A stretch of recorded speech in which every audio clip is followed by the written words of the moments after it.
Thank you very much for your time. Um, I hope you are doing well. And are you surprised with the improvement of Benjamin Azamati since he joined you? I wouldn't say I'm surprised. I'm just, I think I saw the talent was there. And I think maybe just how quickly he's been able to improve. I think he would have gotten there eventually with the training and just the talent that he has, but he's just improved so quickly. He's just bought into everything we do here as a university and as a track and field program. And I think the big thing for him was just consistency in the weight room and getting stronger and more powerful in there. And it's just helped him stay healthy, and it's helped him improve tremendously and getting stronger and just maturing and getting better. Just learning the races better, learning the technique better. Everything he's done, he's a student of the sport and wants to be one of the greatest. And I think he's well on his way to doing that. Great. And he's already come down by striking a number of records already in just a little time there with you. On that one, in terms of the records, did you think it was going to come so soon, breaking records?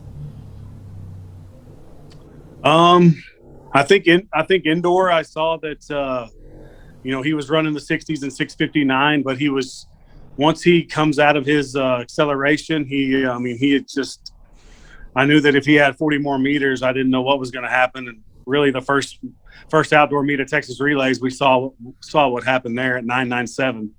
So he's just tremendous. The coaches in Ghana, developed him well. Technically, he was very good when he got here, and all we did was keep working with him and help him with his strength and power, like I said. But I probably didn't expect. I don't think he did either. I didn't expect 9:97, the first outdoor meet of the year. I thought we maybe could get there through a few meets, but to do that was just outstanding, and do it on that stage. That just shows you how he wants to rise to the big stage and do it at the biggest meets possible. Texas Relays is a huge meet here in the States, and a lot of the best talent from all over the world is here. So he did it in front of all those people. So I think that really just put him on the map. And then his 200 just keeps getting better. So, I would say he was more of a 60-100 guy when he probably came here, and he probably described himself as that 4x1, 60, 100. But he's improved really well in the 200 and doing some great things there, obviously, running 20.1 this past weekend. Good stuff. Let me take you back to when he did run the 9.97 seconds.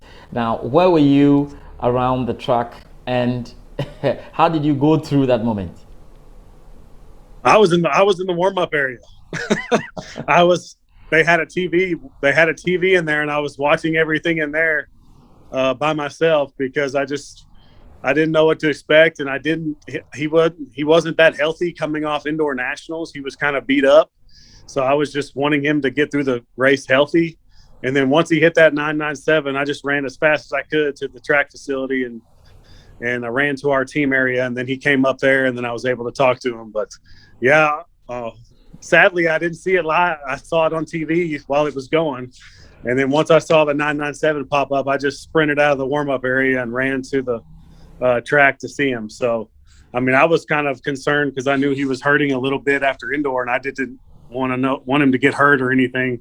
His first outdoor meet. That was the first time he'd run since indoor nationals. So it was kind of a crazy meet and a crazy way to do it. But it was awesome to watch and awesome to see. Right. Coach, you've been working with Azamati. How would you describe him? How would you describe his work ethic? How do you describe him? Well, he's a very humble student athlete that we have here. He wants to get better.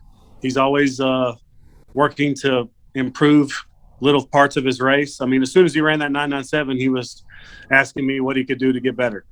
So, and he was evaluating his race and watching film of his race. So he's a student of the sport and wants to continue to get better. But from what we see day to day, is a guy that works hard in the classroom. He just had a 3.3 this semester, or 3.5. Great student, and he's a guy that just takes care of business and is there every day, works hard, trusts our training and trusts the coaches. Great teammate. We had an opportunity to win a conference championship as a team this past weekend, and he was ready to run the 4x4 if we needed him to. After he just run the 4x1, 100, 200, we had him and some guys ready to run it, and he said he'd do whatever he had to do for the team to win. So he's just that kind of guy. All our teammates, all the team gets along with him, girls, guys, everyone. So he's a great leader for our team and a great mentor to our young guys as well. Yeah, I know you've handled a number of athletes. Have you handled any athlete who has developed faster than Azamati, or this is the fastest in terms of improvement and development you have handled? Well, this is the fastest. This is developed by far. I mean, just the way he's. I mean, I think last year with the COVID year and everything, we just didn't get a chance to see. And I only had him in January last year, so he came at semester. So that would have been January of 2020. He came, so I didn't get much time to work with him. So once we had a full summer, and he really spent a lot of time in the summer getting better and working with our strength coach Matt Segura, who's done a great job with him. He just kept getting better, and then we had a full fall of training with him. So 4 or 5 months there, and you saw it there. You saw some things that we did in testing where 30 meter accelerations, 300 meter time trials. You saw some things like this guy's going to be special. And then once we got through indoor, outdoor, obviously outdoor now, we've seen just a rapid development, and he's earned it and he's worked hard for it. He's now the national 100 meters record holder in Ghana. He knocked a record of 9.98 seconds. Did you watch him at the World Relay Championships? Did you watch him? What did you make of the Ghana team? Yeah, I thought it was an outstanding relay for those guys. Just they don't get much practice time or anything, and they just kind of have to go up there and then get their handoffs together and don't get much time to work with each other and develop chemistry. So I think there's a lot of talent on that team, and I think they can really do something at the Olympics if they're able to work together and just get their chemistry down, their handoffs down. And I'm excited to see what they can do because there's a lot of talented guys on that squad.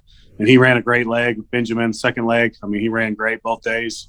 Unfortunately, they got disqualified, but they'll learn from it and get better from it and hopefully do well at the Olympic Games. Yeah, so how difficult was it for you to release Azamati, because you know that you had championships, there's a whole clutter there, other games ongoing, and there's national team. I mean, I imagine you had a hard time, deciding whether you let him go or not. Yeah, I mean, it was a hard decision, but I mean, at the end of the day, I trust him and I want him to follow his dreams. And I'm like, who am I to say that he can't go compete at the Olympics or have a chance to get his team to the Olympic Games? I don't want to take that opportunity from him.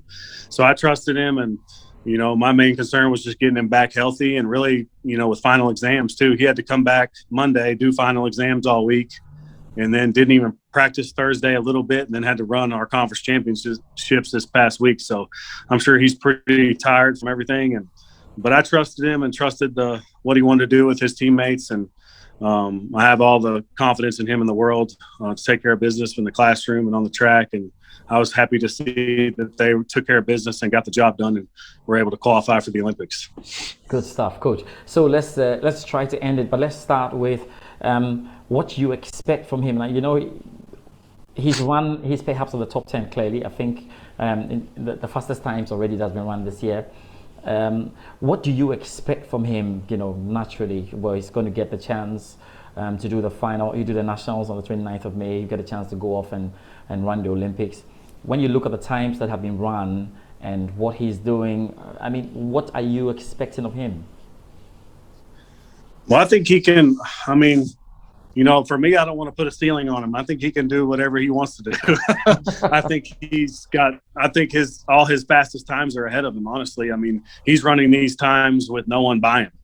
So I think once he gets into a competition where he's going to have some competition with him and people running with him, I think no telling how fast he can be.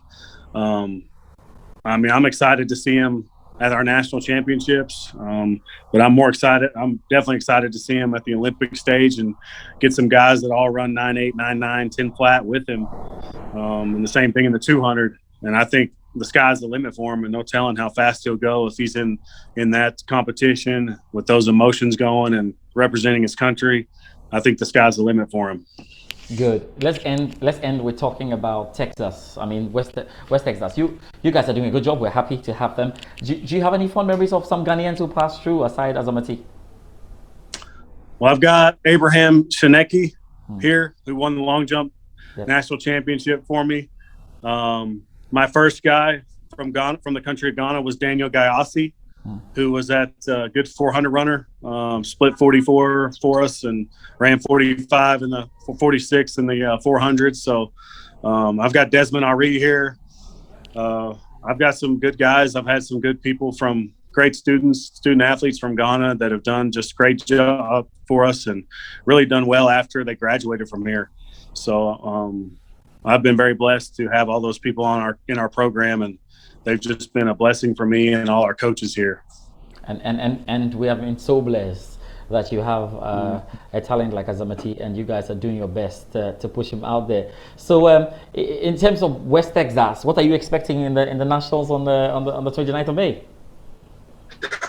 Well, I think the rankings will come out today, and we'll be ranked number 2.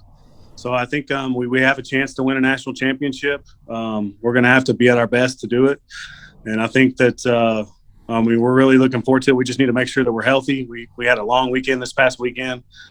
We had finals last week, so all our student athletes are pretty tired mentally and physically, and now we just got to make sure that we got them in the right direction and get them back to 100% physical, mental health, and ready to go for nationals. And I think they will be. It's a strong group led by Benjamin. He leads those guys in the sprint group for sure. And we'll be ready and represent our institution and our program the best we can and go for a national championship. Coach Stu, thank you very much for your time.